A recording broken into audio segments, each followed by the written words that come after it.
दोस्तों जय हिंद।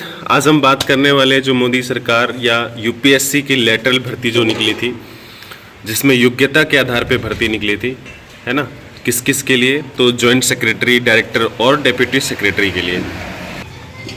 हालांकि ये भर्ती जो है वो 2017 में पहली बार इसके बारे में नोटिफिकेशन आया कि हम ऐसी इस प्रकार से भर्ती करेंगे, और पहली बार भर्ती 2018-19 में हुई, है ना।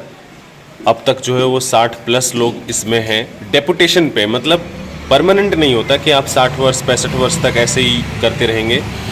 ये 5 वर्ष अधिकतम और 3 वर्ष के लिए भर्ती होती है। इसमें बवाल तब हो गया जब विपक्ष में बैठे लोग ये कह दिए कि आरक्षण कोटे को भारत सरकार ख़त्म करना चाहती है या मोदी सरकार ख़त्म करना चाहती है।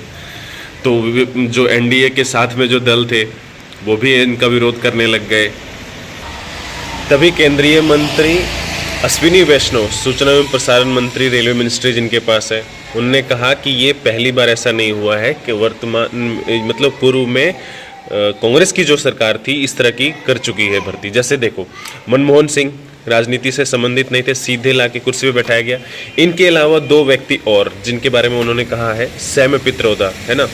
सैम पित्रोदा के बारे में पता होगा, जो हाल में बड़ी चर्चे में आए थे, बाद में कांग्रेस ने उनको पार्टी से बाहर निकाल दिया, है ना, कि भारत के जो लोग हैं पश्चिम के, वो अरब के जैसे दिखते हैं, है ना। वो उत्तर भारत के लोग जो हैं वो चाइनीज़ की दिखते हैं, दक्षिण भारत के लोग जो हैं वो अफ्रीकन कंट्री की तरह दिखते हैं, और पूर्व भारत के लोग जो है, पूर्वोत्तर भारत के लोग जो है वो चाइनीज़ जैसे दिखते हैं।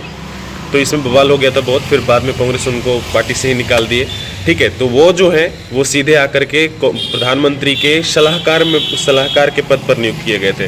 तो इस प्रकार की भर्ती में के लिए सीधे जो आईएएस आईपीएस होते हैं ऑफिसर्स, उनको ही रखा जाता है। जैसे वर्तमान में अगर मोदी सरकार की बात करें, मोदी जी की बात करें, जो सलाहकार हैं वो तरुण कपूर है, आईएएस है, रिटायर्ड आईएएस है, और एक और है आईपीएस, अमित खरे, है ना। इसके अलावा जो नीति आयोग के उपाध्यक्ष हैं उसके ऊपर भी भर्ती कर दी गई थी। भर्ती नहीं कहूँगा, पद दे दिया गया था उपाध्यक्ष का, किनको, मोन्टेक सिंह अहलूवालिया को। इसके ऊपर भी बोल रहे थे सूचना एवं प्रसारण मंत्री अश्विनी वैष्णव।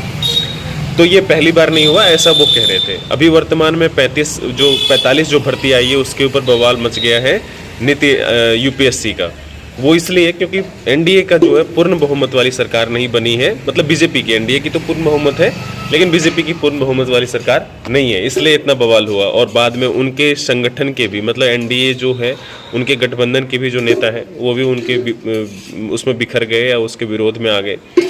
मेन बात क्या है, कोटा से संबंधित है। मेन बात ये है कि उसमें रिजर्वेशन नहीं है। रिजर्वेशन इसलिए नहीं है कि एक एक पद किसी किसी के लिए है, जैसे जॉइंट सेक्रेटरी के लिए या डायरेक्टर के लिए एक एक पद, मतलब इंडिविजुअल भर्ती है, तो उसमें रिजर्वेशन नहीं दे सकते। रिजर्वेशन के लिए कम से कम जितने मात्रा में भर्ती होता है उसके, जैसे 27% अगर ओबीसी में है तो 27% के लिए 100% तो होना चाहिए ना, 4 पद तो कम से कम होना चाहिए, लेकिन वो है ही नहीं, है ना। इसी तरह SC ST में भी है, जो एक 14-15 ऐसे करके पद होना चाहिए।